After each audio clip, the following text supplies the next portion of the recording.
Oh, I love that. That's awesome. Number 4, should you limit your time alone? Yes, it may cost you. It may cost you a contract. It may cost you a book. Whatever it costs you in order to set up that barrier. Number 5, if you confess your failure to God and ask forgiveness for the other person, and that's the way to be able to get a pure heart, the motive right, clean hands, your actions are right. Number 6, list the negative results that come about from this. When we start thinking about these things, everybody thinks about, oh, how good it was and whatever, it was wonderful this, wonderful that. But we don't stop to add up what the negative parts were, negative consequences. What places should be off limits? If this happened in a certain geographical place, then you put that off limits. Like if you have a dating couple and they get sexually involved with each other, and it always occurs at his apartment, then you do what? Don't go there anymore. My wife and I were dating. We loved to go to drive-in movies. We finally got to the point we couldn't go to drive-in movies anymore. You had to go to a public place. If you eventually be married, does that make it right with God? No. The vast majority of evangelical kids who get married to each other are doing it out of guilt because they're sexually involved before marriage. That's sad, but that's the way it is. Most of them are shacked up and live together before they do that. Mm-hmm. All right, the moral freedom is saying these are things you can help control it if you want it. If you want it, these are some steps you can take to be able to deal with it on the practical geography and physical issues with it. Page 49 deals with what? Purity. See all the Bible verses down through there? Mm-hmm. This is the theological and the moral ethicalness of it. What is purity? What is fornication? What is adultery? Adultery? Sex outside of marriage when in a covenant relationship. Either one or both of them are married, that's adultery. If neither one of them are married, it's what? Fornication. Either way, then you in trouble. Ephesians 5 says, according to this passage, how should we respond to fornication? What does Ephesians 5 say? 1 through 17. I think it's down to a 4-letter word. I'm not sure. You have to look it up. I think it's F-L-E-E. Lee. I think that's what it is. I can't remember. Yep. 1 Thessalonians 4, what is God's will for us? We live a moral and pure life. Set aside for his service. 1 Corinthians 5, what should the church do about sexual immorality? Move them, which we're not doing. Nope. Somebody got a Bible handy? You got a Bible? Yeah. Online. Mm-hmm. Oh. You look up Isaiah 26 for me, if you would. Isaiah? Yeah, he's looking it up, but Brent's looking it up. Isaiah 26. Awesome. Verse 20. Go,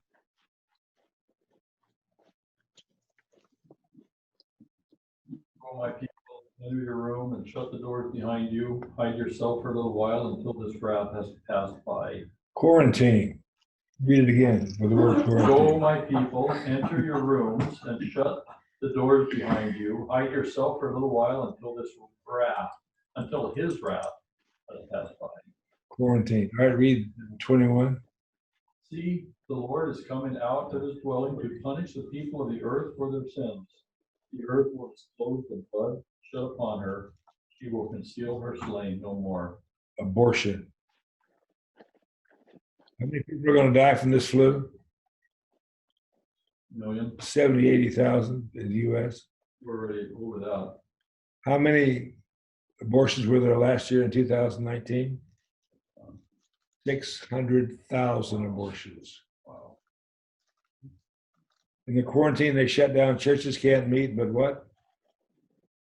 Abortion clinics went right on.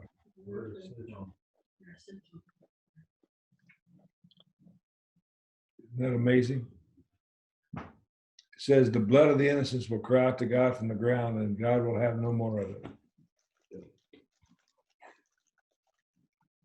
Says, what should we do? 1 Corinthians 6:13. Repent. James 5:16. Am I involved? What do I need to do? You got the people deal with it.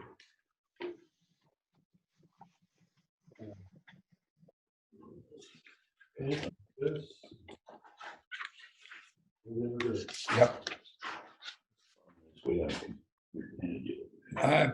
I pass those 2 sheets out like candy.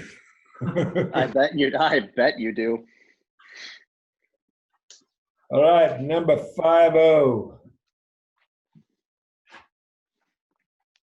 Change. Things get what before they get what? Your work before they get better. So we're going to go from A, the planned path to recovery, from A to B. That's what we plan to do. Reality, we go from A to C to D to B. It get worse no matter what change. You got the down pressure where you're underwater, see little fishes underwater. Then Yeah. D puts you back where you started from, then you go to B. Like walking underwater and holding your breath. The greater the change, delta C on the left-hand side, the deeper the drop you go, and the longer it takes time to recover from it. Every change introduces some kind of a downward pressure. The greater the change, the greater the drop is, the longer it takes to recover. The plan is A to B, but in reality, it's A, C, D, B. If change at C, then C becomes the new A, and you start to cycle all over the process all over. So break changes into small workable steps, and be sure to finish one step before you begin the next. Sometimes these changes are forced upon us. There's nothing we can do about them. Other time we can schedule them. So if we can schedule them, we need to do one and do the other. I watch people file for divorce, get a divorce, quit their job, take the kids, move away, change churches, change everything. Coca-Cola is a pretty smart company, right? You remember them? They started off with A and they were going to go to B. They're going to introduce a new product called New Coke. Remember that? Oh, yeah. So they went from A to C, Let's see what the- and then they realized C that wasn't working. So instead of going and waiting it to go up to get to B before they made the next change, they made another change, and they went back and dropped New Coke and introduced Coke Classic. And they dropped Coke Classic and went back to Coke. They made 4 changes in a row and almost lost the company. Now you can make all these changes. You go from A to C to D to B. Then you make another change at B and go through the cycle. Another change, another change. But you can make too many of them at once. Then see this computer sitting there, this $3,500 computer. I bought it. I'm going to go from A to B, right? So I get it, bring it in. It's a 64-bit machine. It's slick as fast. It's got all the room in the world on it. I start to load my software on it. The main one I use is called GoMine. I start to load GoMine, and GoMine chokes because it's a 32-bit software on a 64-bit machine. So I'm 3 weeks into this thing, carrying around a brand new machine that I can't what? Can't use. I'm checking with everybody about what to do. Finally, one guy said, "Tal, you got a V12 Maserati. You just unplug every other spark plug wire and run it a 6-cylinder. You can still get around."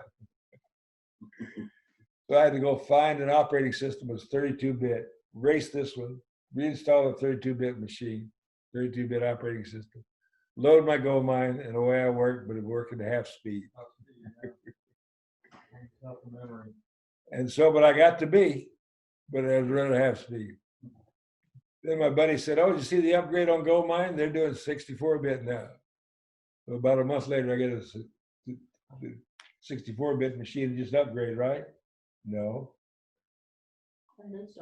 Because I had a 32-bit operating system. So I got to take off the 32-bit operating system, put the 64 system back, and reinstall everything else. So every time you make a change, That's why you gotta do pen and paper. there you go. Sound like my wife. My wife said, "You use a yellow pad." I said, "Lady, you have no idea what you're talking about. Not in my lifetime."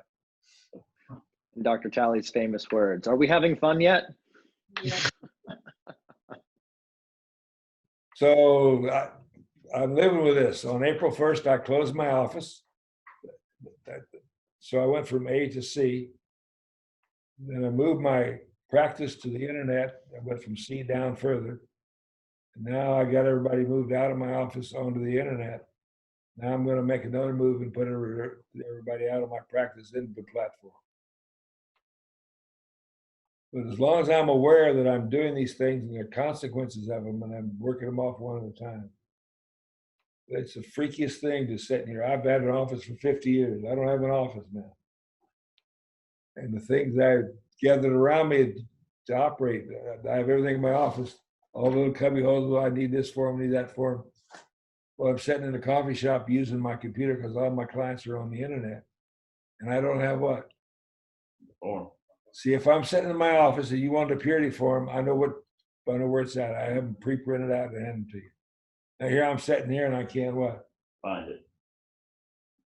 Is it stuck on a file someplace?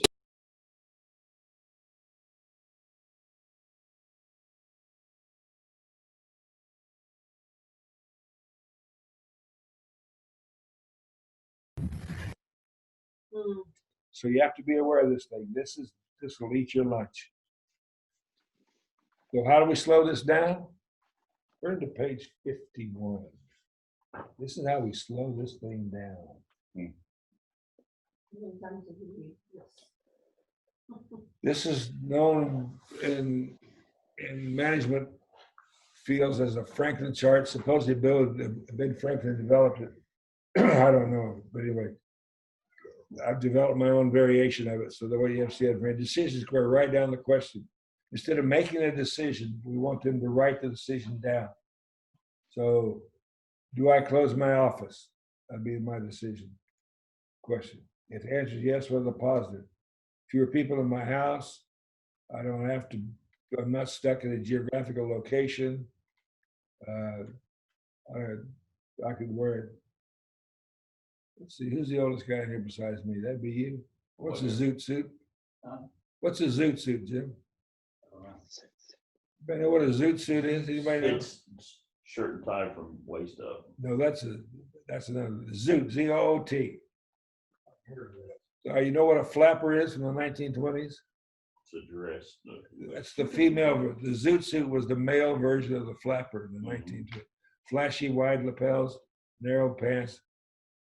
What's a Zoom suit? Shirt and tie and pajama bottoms. There you go. Or underwear. So I wear my Zoom suit just from the waist up. The negatives is what? Don't get the interaction. I lost 20% of my clients with the first move and 20% with the second move. And I wander around my office because I don't know where I'm at, what I'm doing.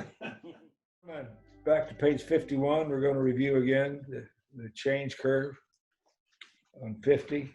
Every time you make a change, things get what before they get what? Worse before they get better. So to slow down the way people make a change, we have to fill out this form. And I have people fill it out, hand them out like candy. Then they rate it. So the question has to be written in such a way you answer yes or no. It has to be yes or no question, not how do I become a better human being? That doesn't work. But anyway, so if the answer is yes, positive, answer yes, negative, answer no, positive, no negative, then ask several questions. How many things I've listed contradict the known teaching of Scripture? Will God be glorified by what I've concluded? How can I minister to others? And then logic, counsel, and prayers, and then you date it and sign it and put away. This is an antidepressant, this paper. I tell them it doesn't matter what they decide to do, right, left or right or up, down. In about 6 weeks, they're going to go through depression. They're going to doubt themselves, doubt their decision, and question whether or not they made the right answer or the right decision. I tell them, put it in a folder, put it away. When you get depressed, drag it out. Remind yourself why you did that. And when you take it out, you'll remember some other things and feel free to add to it and just hang on to it. Wow. Every time you make a decision, you're going to regret that. So that's what that's how it works. Question, Don. Yes, You give equal value to the negatives on this? yes. Yeah, the positive negatives are the equal value. It just helps you, gives you a place to think of all these things that float around your head. You get confused. It's same concept as journaling. Put in the perspective. Journaling, you write down what you think and how you feel and get it out of your head onto paper, and that way it helps you be able to maintain that process. So it's a way to be able to gather up the information, put it in an organized way, and remind yourself why you did what you did. Because Satan's going to come on and whisper in your ear, you made a terrible mistake, you should have done this, la la la la. He'll even quote scripture to you, and he'll challenge you to commit suicide. Did you know he asked Jesus to commit suicide? Did you know that, Dan? Yes. Yeah. What? I don't typically think of it like that. Me neither, but- Nobody does. Jump off the pinnacle. He said, jump off this thing and the angels will catch you. And you better put stirrups on that thing when you sit down. You'll be, Jace. Oh goodness. Somebody I don't sent, know. somebody sent me a picture of a pickup on the side view, and it says, how do you know it's from Texas? Because instead of a step on the side, it had a stirrup hanging out where you put your foot in the stirrup and step up in the pickup. I don't know if you guys can see this, but hold on a second. I don't know if you guys can see this, but I just got a text from my wife while we were talking about how she wants me to pick up the kids today at 3:30 instead of 5:30. So live action reconciliation at work. And So what you even- tell her? Stick in your ear, I'm not doing it. Well, the parenting plan says 3:30. That's what the document says. And we've been doing 5:30 because that's what she wanted to do. And for the last 6 weeks, it wasn't worth the issue. I just lowest common denominator, even though I have a legally enforceable parenting plan. I just said, hey, to 5:30 is fine. Well, because I'm with you today, I texted her on Thursday and said, hey, just confirming 5:30 is still good. Never heard from her. She texted me today at noon and said, hey, I need you to pick up the kids at 3:30. I have an event. And because the parenting says 3:30, that's what the document says, You get to go. I'm on the hook. So I reached out to her dad and just said, hey, can you help me out? And I texted her and I just said, hey, okay, I understand. Would you mind dropping them off with mom and dad, if possible? So anyway, she's going to drop them off here. That is reconciliation at work. Very No good. fight, no conflict, no issue. And I went to the grocery store during our break. I don't know if you guys can see that. Yes. And I set up some snacks for the kids. They're going to hang out here at the office for about an hour until my mother-in-law can come and pick them up. And just wrote a nice little note to the kids and just said, hey, I love you guys. Help yourselves. I'll see you at 6 tonight. And then I just said to Selah, I just said, hey, there's snacks on the table for you. If you'd like to help yourself to some food before you go, have a great day. And then I said, thank you for dropping them off. So You guys have any questions? I'm done. I'm here. I'm like, high five for him. That was good. Hey, have you seen the Air 5? That's right. Yep, I got it. Way to go. Reconciliation at work, baby. Very good. All right, anybody else have any questions or comments or thoughts? This is the first time I've heard you say that as many times as we've done this decision square worksheet, I had not ever remembered you saying that when you make a hard decision like that 6 weeks later, you're likely to go into depression. And that this serves as an antidepressant. This part, What's this? hard. What's this? Trying to walk on water. It's a change curve. Yeah, So when you make a decision, uh-huh. you go down to C, that's the change curve that applies to this decision sheet. Yeah, but even if it's not a change, what if it's just a hard decision? It's still a change. It is, Yeah, everything's a change. Everything has changed. If you're the only thing that isn't changed is you continue in status quo. And you can't do that because if you're not moving forward, you're moving backwards. So like if you're not moving upstream on the current, you're being worse downstream. Well, that was very helpful today. Thank All right, somebody else. Well, this can be any question or decision they're facing, right? I mean, Anything they need to discuss or change, whether or not they need to buy a car. Do we buy a car? Do we buy a house? Do we go and do we rent a house for a vacation? Anything, and when they're making family decisions, I make him make out one, her make out one, and I give them a third copy. So they each fill them out separately. Then they come together and they combine those onto one. They both sign and fill out and agree to the middle one. That's really good. It just Wow. helps with conflict resolution and helps them to be able. Then they've got something black and white and paper to go back and refresh what they thought. Well, I thought we said no, we didn't say it. We didn't.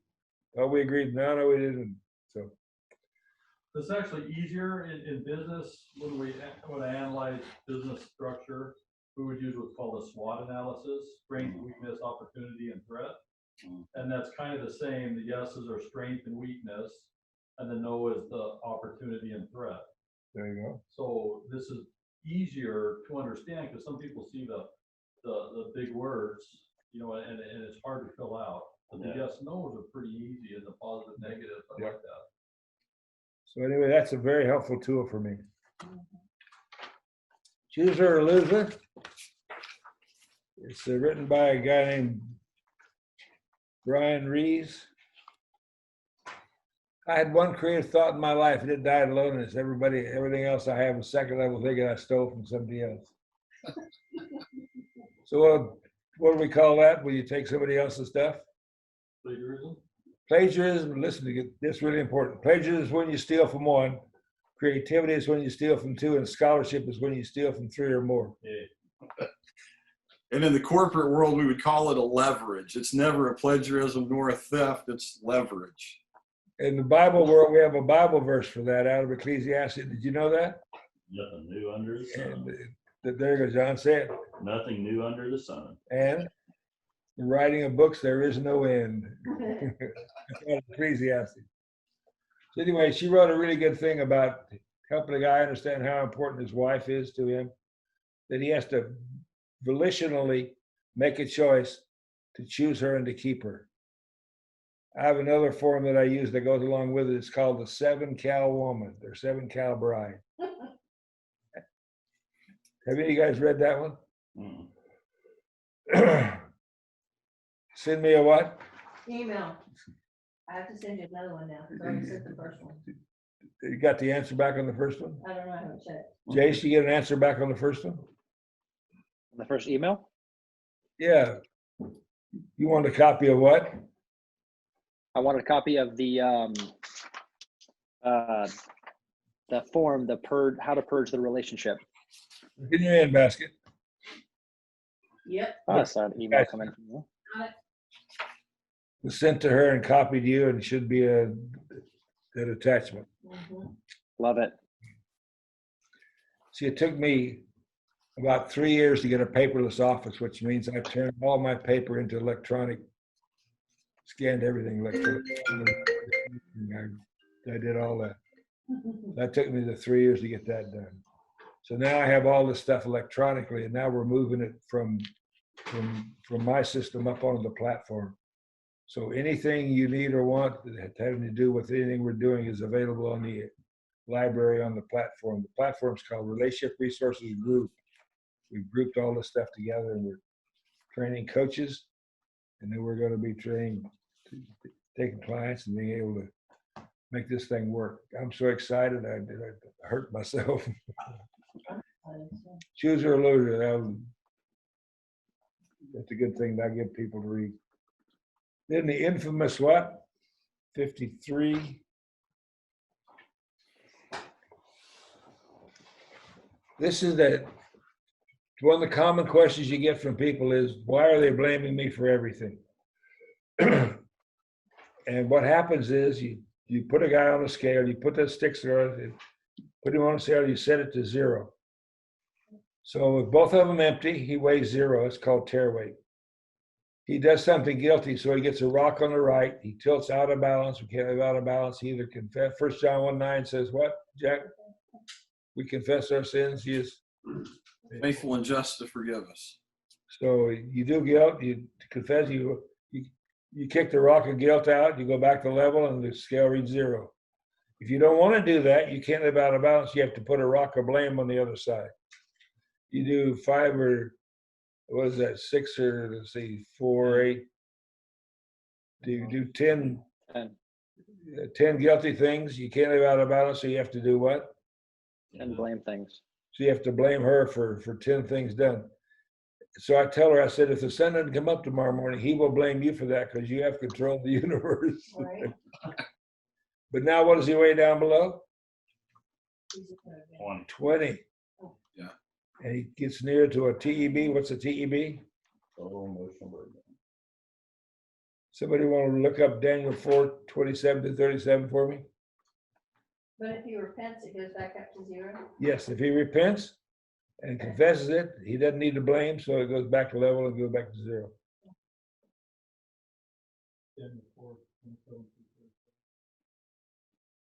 And so what you want to see is you want to see this happen in the lives of people. I can read this for you.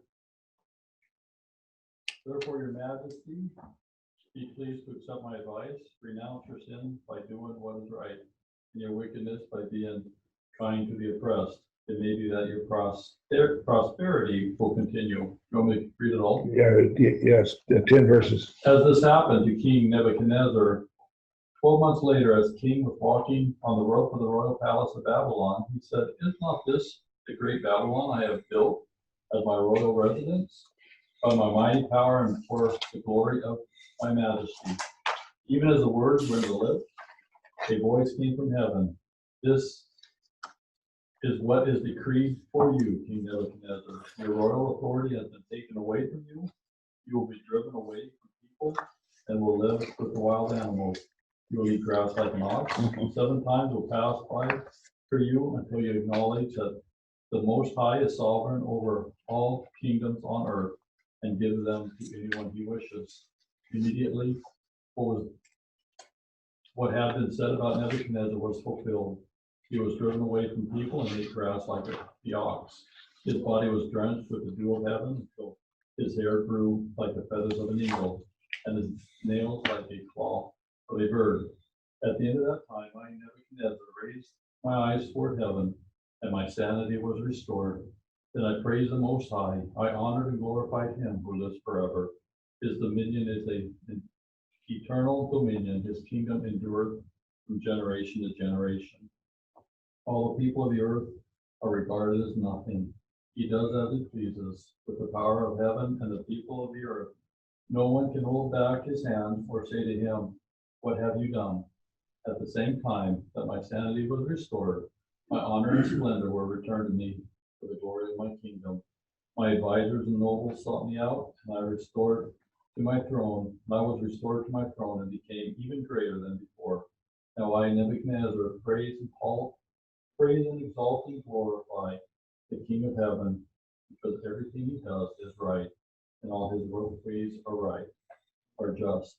And those who walk in pride, he is able to humble.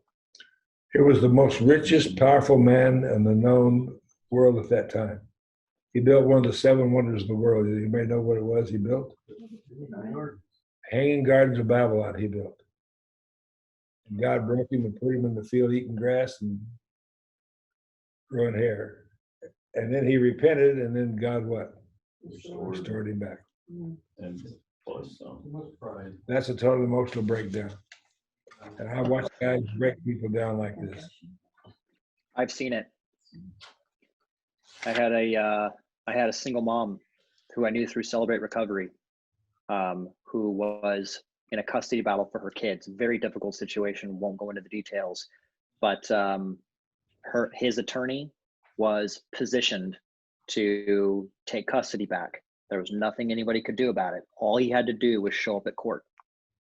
And he, on his way into the courtroom, he's like about to open the door, and I was there. I was sitting with her, and they opened the door, and he went nuts. He just went bananas, ballistic, lost it, attacked a police officer, just went crazy in that moment. No one could understand what happened.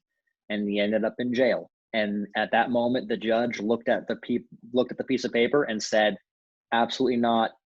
He is not fit to parent, stripped him of his rights. That was that. Amazing. Happened right in front of the judge. Amazing. We'll get to another list of that in a minute. All right, page 54, divorce or reconcile. Everyone in the family tells me to divorce her. My mom will be furious. If I don't do it, she'll be mad. She called Shelley some pretty bad names, called the guy she was involved with some worse names. She insists I had filed immediately. Why haven't you? I don't know. I'm hurt. I'm deeply hurt, but we have a 14-year-old daughter together. My kids don't say anything, but I see all the word they are, all the way down. About halfway down, I want this to be over. I want my wife to love me. I want peace, prosperity. Put my name on the conversation and then go up to the upper right-hand corner. First, do not allow your family or friends to make what? Your decision. Don't let them push you into do it. You have to help people stiffen their resolve and be able to stand, because the pressure's going to be that if you're a sane, normal person, you're going to get this done and get remarried. We have several people we'd like to introduce you to. I know you haven't filed yet, but we want to help you.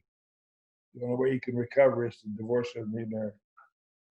Last paragraph. Sometimes they're urging us to end the relationship. Actually, is the wisest course of action. However, sometimes it's not. Their love for us may blind them to the possibility of rescuing the relationship and the benefits that reconciliation brings. If your spouse has hurt you, especially by infidelity, back into the love and security of your family and friends. Second, do not try to hurt the one who hurt you. Hurt people do what? Hurt people. Well, don't be drawn into that revenge. Don't go down those steps where you retaliate. Third, consider your spouse's heart. Said in my office after discovering her husband's infidelity, she talked about how her family, especially her father, wanted to divorce her husband. In the process, punished him severely for what he had done. After we talked about the danger of heeding advice to family and friends, and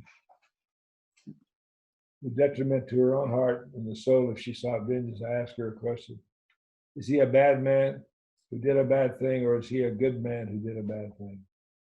She inquired about why would I ask the question. I explained that the good people sometimes do what? Bad things. But that if they are at heart still good people, they may be worth rescuing. Good people who regret bad behavior and want to make things right tend to be better people than those than they were before the indiscretion. So is he a good man worth taking the risk to rescue, or a bad man that you should get away from and stay away from for the sake of you and your children? She decided he has the heart of a good man. She took the chance and they worked out their problems. They have a strong marriage today. If you find yourself wondering how to tell if he's good or bad, I suggest you evaluate how he or she was before the infidelity and the other bad behavior. Obviously, a person.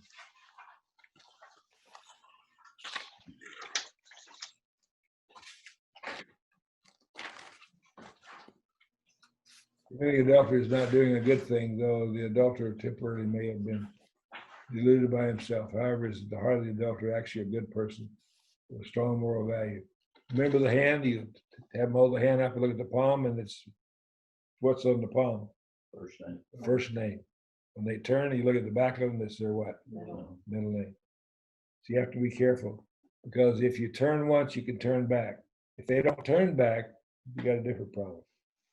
The number 4, think of the future as you make your decision, not the here and the now. And figure out what the future is going to bring and what are the consequences come. Because filing a divorce is another what? Rock of guilt. It's another change, and it's going to be what? Things get worse before they get better. And the guilt is going to increase. Remember the parabolic thing, the closer you get to it, the more difficult it is. Yep. So you get to the point where you can't do it anymore. Number 5, or the 5th one, lower right hand, seek the proper help. Help in understanding how it happened, help in putting the marriage back together. And some people think they can just put this thing back together. They can't. It takes third-party intervention to be able to make 1 out of 100 will be able to reconcile and work through it. The other 99 will just wander around the dark.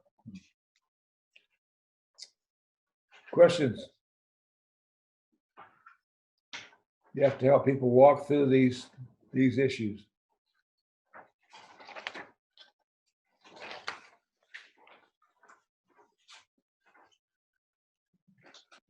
No mas, no mas. Not that I can think of. Page 58.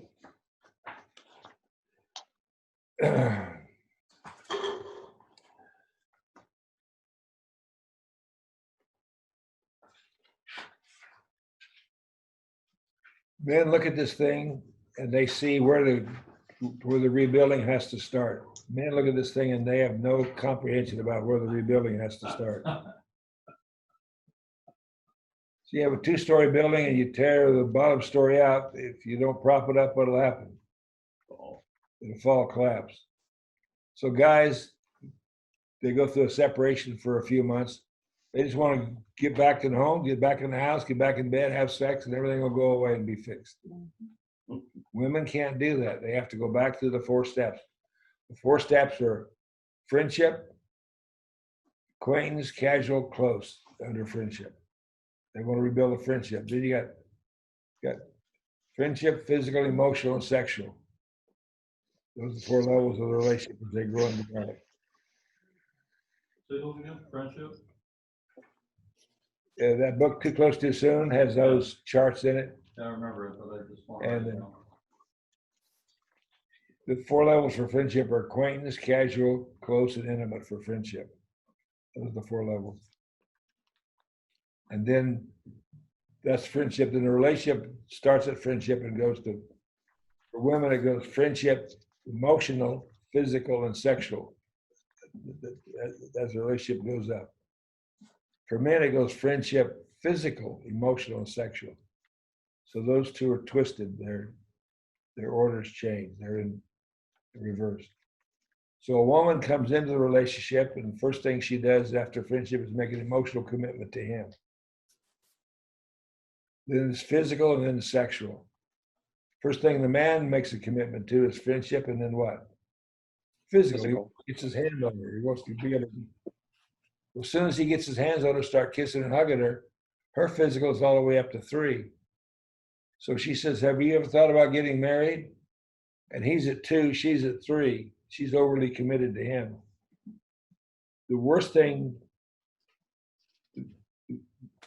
the best thing that could happen to that relationship is for him to bail out and for her to crash. The worst thing is for him to say, sure, let's get married. He skips the emotional bond and he gets married. So they're sexually involved. They go along for 4 or 5 years.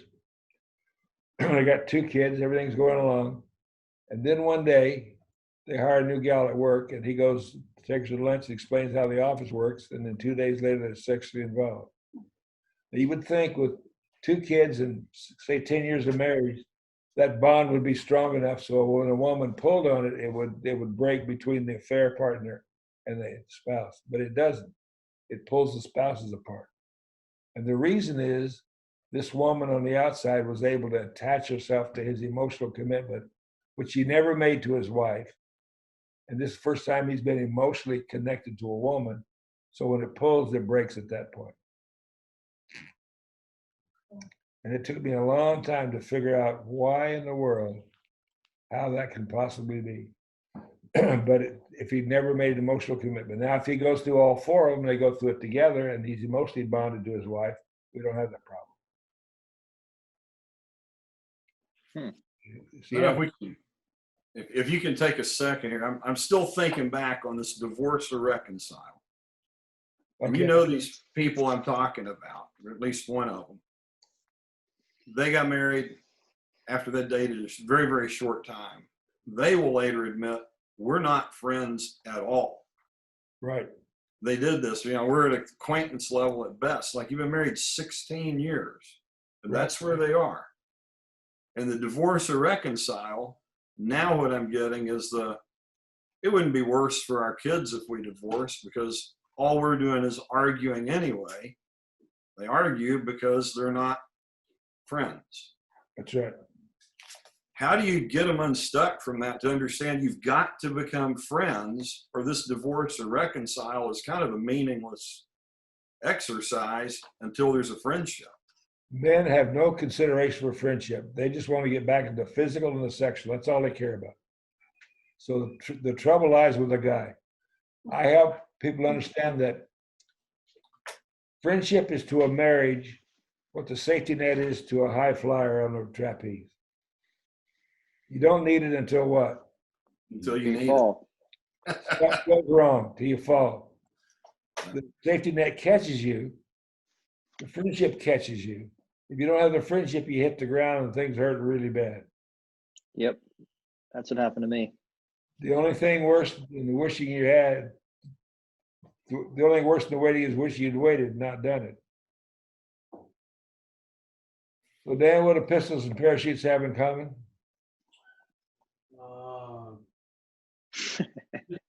They both misfire. Are you ready? Pistols and parachutes. If you ever need one, don't have one, you'll never need one again. If you don't have a friendship and the relationship breaks, you're going to hit the ground really hard. The way to build it back is to start rebuilding the friendship from the very beginning. That means he has to date her, court her, buy her flowers, and act like he's just dating somebody brand new. And that's the most alien thing for a man to do. He cannot grasp in his mind why we've been married for 16 years. Why do I have to do this? Well, by the way, while you're off there, I got a phone call there. Awesome. Awesome. Yes. Whoa. So anyway, and so we go, and we have to get the guy to understand that, and it used to blow me away. You work with a couple, they're going to get divorced. They have a big fight, get divorced.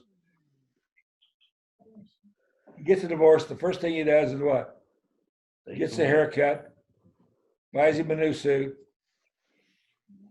finds him a woman, makes reservations at a really nice steakhouse, goes by, picks her up, wines her and dines her, treats her nice, goes home and feels so good about himself. He's so happy that he's now back in love again. You know how many years ago it was he treated his wife like that? Since they were first got married. So you have to explain to him, listen, you got to start all over. If you were divorced, you do this for another woman. Why not do this with this woman? Right. So you call her up, you give her 2 or 3 days notice, ask her if she'd like to go out, tell her where and what kind so she knows how to be dressed. Go by and pick her up, be nice to her, treat her nice, and you get a different response from her. We're back to it. Change people, change people. If you don't like the response, change the what? The initiation. And so the friendship is the safety net under these things. And women want to be pursued, they want to be drawn to, they want to be a friendship, and they want to be wound. John Eldridge says she needs to know, she needs a venture to live, she's worth fighting for, and that she's a beauty. She's a beauty and needs to be fighting for. That little poem called The 7 Cow Wife is about that. This guy in the South Pacific was looking for a wife. And in their culture, you paid 1 cow for a decent wife and 2 cows for the best wife there ever was. He goes out and finds this woman and goes to the family and says, how much? And they say, well, she might make a 1 cow wife. He goes back and brings 7 cows and pays for her. People never heard of it. Why would anybody pay 7 cows for a wife? There's no wife worth 7. A few years later, another guy came and heard about the 7 cow wife, went out to see the guy. And this beautiful woman comes out of the building, brings the drinks and everything. And he realized that her beauty was based on how much value her husband placed in her. Yeah. Cool. So that's what that's all about. And so getting a man to go back and start all over again and dating his wife, starting from scratch and building friends, that will meet her needs. But these hard-headed jerks, they just don't want to do it. I don't want to. Why do I waste my money on flowers? All right, then go borrow some money and go hire a divorce attorney. Yeah. Somebody complained about my fees; they were too high, so I put on my little website. I'm cheaper than 2 divorce attorneys. The guy said, "What do you mean 2?" He said, "I don't need 1." I said, "No. Your assets are one. 2 divorce attorneys are going to carve up the asset in the 3 ways. You get a third, she gets a third, and they get to split the third between the 2 of you. All right, Jace. How does LHA fit into everything you just shared? Leave her alone and let her initiate. If she initiates, you respond back, and you meet whatever level. In a commitment, I asked the husband, what's your commitment level to your wife? He didn't want to be with her, so he puts it at 2. Ask her, what's your commitment to your husband? She says 8 because I want to save the marriage. In a relationship, when you get these numbers, the pain level suffered by the most committed person is the difference. So he's at 2, she's at 8, so the difference is 6. So she's suffering a relational pain level of 6. One of 2 things have to happen. Either he has to increase his commitment level or she has to what? Decrease hers down. So Okay. she can't control what he does. She can only control what she does. So she backs up, leaves him alone, doesn't make any contact. And she gets down to his level, and he looks around saying, what happened? Where'd she go? Then he makes contact with her, and then she responds, and then she goes up a little, and they go up together. Okay. J means that if she keeps pushing and pushing and pushing and raising her commitment level, then the gap between them gets greater until what? Till her pain level gets so high, she does what? Slams to the bottom and walks away. Right. It's a weird phenomenon when they do that. Yep. It's a teeter-totter. She gets on the Yeah. bottom, he's on top, she backs up and dumps him, and he hits the ground. Boom. Right. So you're saying, to walk this out practically, because you talked about women want to be pursued, Yes. and pursuit would be initiation. So let me make sure I'm tracking with you here. What you're saying is meet the relationship on the level that it's currently at. So if she contacts you and says, hey, I'm going to a concert this weekend, would you like to join? And you say, absolutely. She has now initiated that she is okay with spending time with you. So next weekend, if you're going to the river, you may text her and say, hey, I'm going to Wekiva Springs for the day. Would you like to join? If she says yes, then you know she's okay with you initiating. And if she's okay with that, then you just stay on that level. If she doesn't want to spend time with you, or she rejects you and doesn't accept an alternative, then clearly she's regressed back and you have to meet her back on the level she's rescinded to. Sound about right? Yes, that is correct.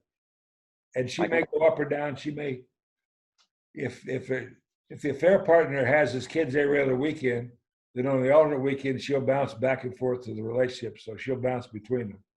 You have to be aware of that. Now, when she's bouncing, we're supposed to be encouraging these people to say yes when she initiates, or say no. It's good conflict-free time, as they will tolerate, unless you're aware of the third party. If you're aware of the third party, then you need to pass. So if she contacts you, you can ask her, hey, was the last time you had any communication with so-and-so? Yep. Okay. All right, page 58 is about what? Commitment to build a genuine relationship. Friendship. Friendship. Isn't that interesting? We're trying to get these guys to back up. They're committed to the line of reconciliation because they signed the other form, which was earlier. They signed that form. Why do we make them sign this form? Slow them down and focus on the foundation. Work on good. Because they're willing to reconcile as long as they can go get in bed and get a little. But she doesn't want that. Okay. She wants the friendship to be built. She wants to be wooed and dated. Well, date night. Even these couples have been married for a long time. I ask them, what are 3 things you'd like your spouse to do for you? I bet 80% of the time the wife says, I want a date night. Guy looks at me like, why should I date her? She's my wife. Because if you don't date her, she's going to be somebody else's wife and you're going to be left out. That's why. Date someone else. So you get them to do those things and to build a friendship and build the thing underneath it. So, one thing I'd like to just throw in real quick here. How long have you been married? If my wife straightens up by December, it'll be 59 years. It's kind of iffy she'll make it or not, but we're close.